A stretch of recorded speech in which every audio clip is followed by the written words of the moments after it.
3 में पढ़ती हूँ। मेरे विद्यालय का नाम है राजकीय प्राथमिक विद्यालय टिकाऊ। मैं आपको एक कहानी सुनाना चाहती हूँ। उस कहानी का नाम है चलता हुआ पहाड़।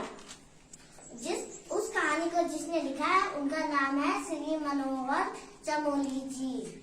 उन्होंने उस कहानी को लिखा है।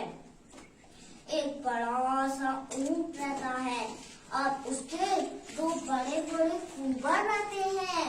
और एक दिन बड़ी आंधी आई और खूब मिट्टी उड़ी। उसके चारों तरफ मिट्टी ही मिट्टी थी।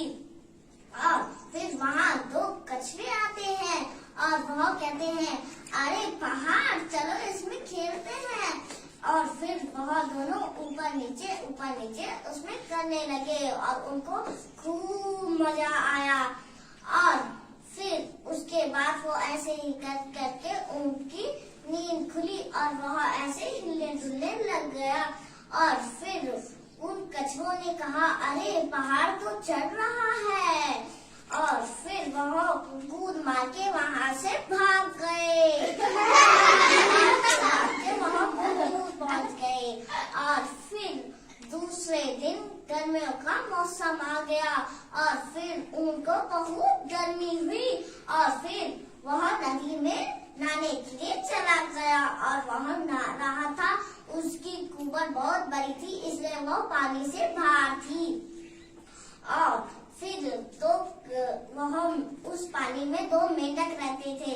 और फिर वह मेंढक ने कहा, अरे पहाड़ चलो इस पहाड़ में खेलते हैं।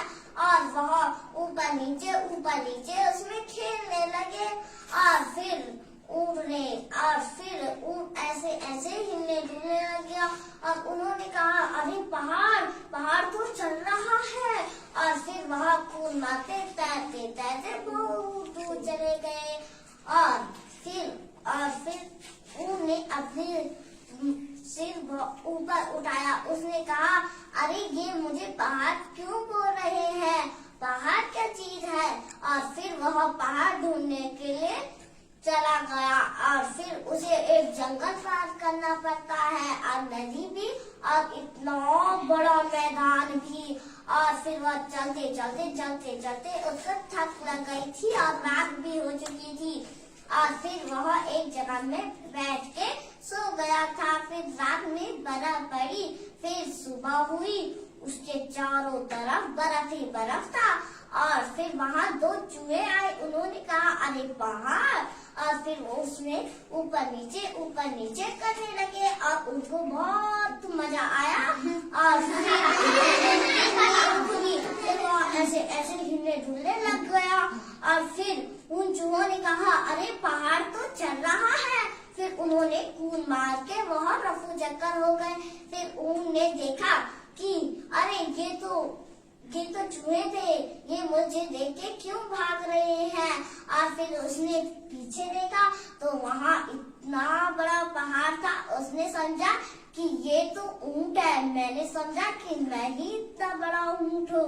और फिर उसने कहा कि मुझसे बड़ा भी एक और ऊंट है।